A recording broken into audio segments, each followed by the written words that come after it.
Hello everyone, myself Vijay Kuntuko and my teammate is Hriday Reddy here. Today we will be presenting our BRFSS and YRPSS health analysis project for the introduction to data science.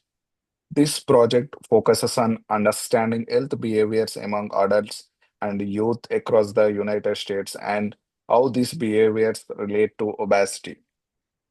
Coming to the project overview, the goal of this project was to analyze the large-scale health data sets, identify behavioral patterns, compare adults and youth, and build predictive models to understand which states are more likely to have the high obesity rates. We mainly focused on three key areas: obesity, physical activity, and nutrition habits. Next, a dataset description. We use two datasets. The first is BRFSS, which surveys adults every year about health behaviors like exercise levels, diet, and chronic conditions.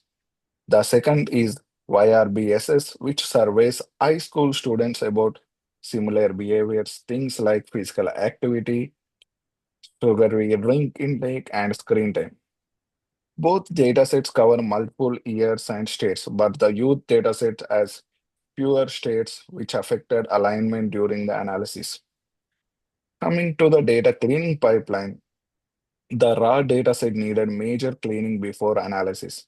We handled missing values using mean and mode imputations, removed columns with more than 60% missing data, and filtered down to health-related variables like physical activity, fruit or vegetable intake, and clarifications. Finally, we merged the true datasets using the state and year to create a combined dataset for the comparison.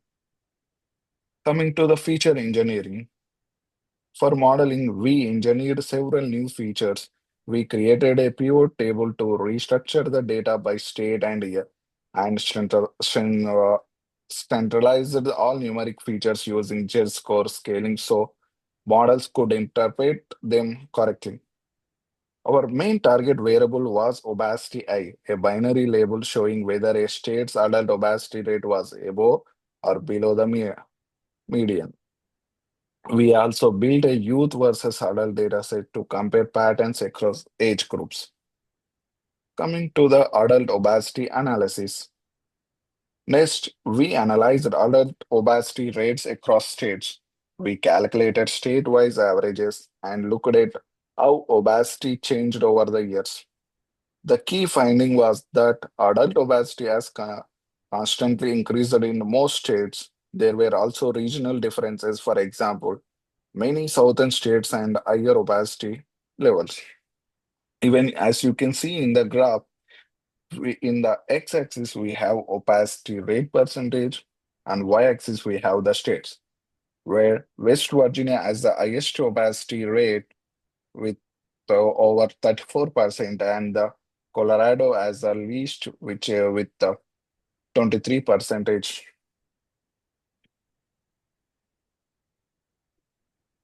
Coming to the next slide, youth dataset integration.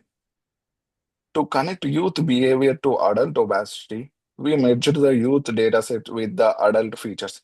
Since YRBSS covers fewer states and years, we created an overlapping subset where both datasets existed. Even with the fewer states, we found that youth behaviors such as low physical activity and poor diet tend to align with adult outcomes in those same states. This suggests that unhealthy habits at young age can carry forward into adulthood.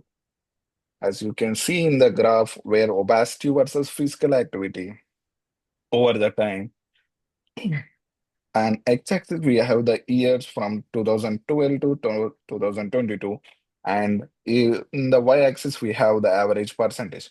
As you can see in the graph with the orange line, it gradually increases with the which increase to percentage around 33 percentage, where the physical activity is where it's lower and higher at the 2022.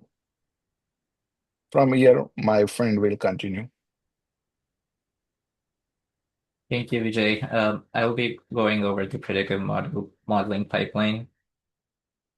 Uh, for the modeling part, we built four types of models: logistic regression, decision trees, random forest, and XGBoost. We processed the data by imputing missing values, scaling features, and splitting everything into a 75% training and 25% testing set. The goal was to predict whether a state would fall into the high obesity category. Moving on, uh, model performance model performance summary. Logistic regression performed decently as a baseline, but was limited because the relationships in this data are nonlinear. Decision trees were easier to interpret, but overfitted very quickly. Random forests performed strongly thanks to its ensemble nature, while XGBoost delivered the best overall performance with the highest accuracy and precision and recall. As you can see from the image below, you can see the differences in the values. Moving on to the next slide, grid search hyperparameter optimization. We applied grid search CV to tune the random forest model. We experimented with different values for the number of estimators, depth, and minimum samples required to split. The best model was chosen based on the F1 score. This tuning step helped improve the stability and performance of the random forest classifier. Moving on, cross XGBoost results. XGBoost provided strong predictive performance with choosing the best parameters for it. As you can see from the results below, using this method, you got a better results in classification. Moving on to the next slide, cross-validation. To ensure our models were not overfitting, we performed a five-fold cross-validation. This technique splits the data into multiple training and testing sections, which helps evaluate how well the model generalizes to unseen data. The performance across the folds was stable, which shows that the models were reliable. Moving on, uh, our, to insights and conclusions, our key takeaways from this project were adult obesity is increasing over the years in most US states. Youth data, although covering fewer states, shows similar trends, especially around physical activity and nutrition. Low physical activity levels are strongly linked with higher obesity rates. Among all models tested, random forest and XGBoost provided the strongest predictive performance. Overall, we found that behavior among youth and adults tend to move in the same direction, which suggests long-term behavioral patterns. Moving on to our future work and future steps. We would expand the project by adding demographic factors such as income, age groups, and genders. We'd also like to explore time series models like LSTMs for multiple year predictions, build an interactive dashboard using Streamlit or Dash, and expand the analysis to a country level for more detailed insights. That is all for our presentation today, and thank you very much for listening.